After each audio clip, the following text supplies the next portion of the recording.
Joining us now is Dr. Nandkumar Menon, founder of Ashwini. Ashwini provides comprehensive healthcare for one of the most neglected sections of our societies, the Adivasis of the Nilgiri Mountains. It is run by a doctor couple who returned from US to give back to society.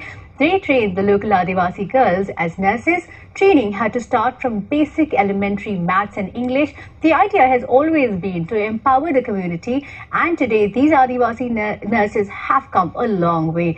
They have become experts in conducting deliveries, in assisting the doctors in surgeries, in the general administration of the hospital, in ordering and managing the drug stocks, in designing systems to monitor the performance of the hospital. Also joining us live from our Mumbai studio is Anika Paul, the Senior Development Officer of Health of Sir Ratan Tata Trust. Dr. Menon, I'll just go to you first before going to Anika. Tell me about the NGO, tell me about Ashwini, the scope, the reach and the kind of activities that you have been undertaking over the last couple of years. Ashwini was started in 1990, and our basic focus has been on helping the tribals stand on their own feet and using the tribals themselves as a deliverer of healthcare. So right from the start, we've been focusing on training tribals as healthcare deliverers. So we started off with village health workers, and then when the hospital came up, they were trained as nurses.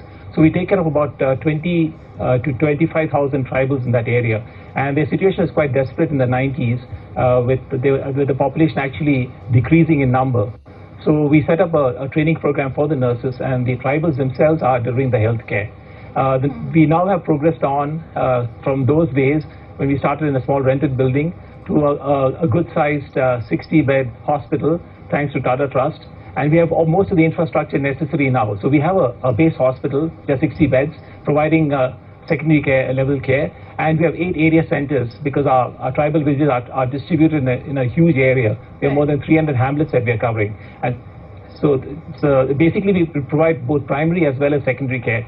And for the cases that we can't handle, we refer them to the nearest medical college. Well, actually, once the Tata Trust stepped in, we were actually quite I could say, well established with the infrastructure.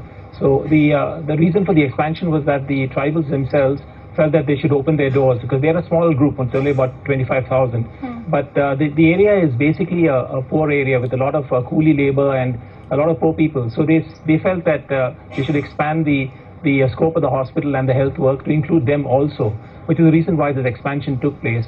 And Tata Trust was wholly supported this.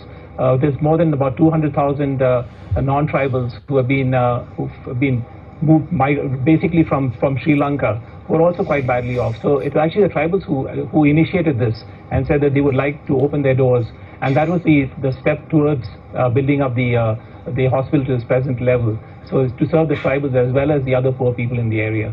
So funding has come. Fortunately, whenever we wanted funding, it has arrived, and we hope it will continue in future as the work expands to take this forward for this area that's quite badly, very poorly served, a remote part of the Nilgiris. So the hospital that we're looking at is in the Nilgiri, which is in Tamil Nadu in southern India.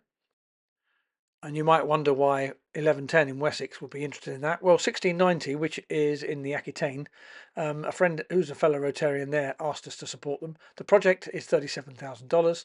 The District 3203 have pledged 7,500 DDF, which takes that down to 29.5. Rotary Club of Gudalur Valley have pledged $1,000, which takes that to 28.5. And then a member of the club has pledged another $1,000, taking that to 27.5. Once you add the global grant, which goes along with those funds, it comes to another 6,000. That takes it down to 21,500.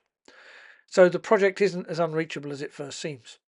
So if in 1110 we could raise $5,000 by hook or by crook, then by the time we add a bit of DDF, assuming we can get some next year, and the global grants, and with District 1690 doing the same thing, we would get this project over the line. Please, would you go back to your clubs and ask them if they will agree to pledge just £250 towards this project. That's all I'm asking. Lead club for the global grant will be the Gudalur Valley Rotary Club, and we'll give you the details of that project so you can send money to foundation in due course. Thank you very much for your support.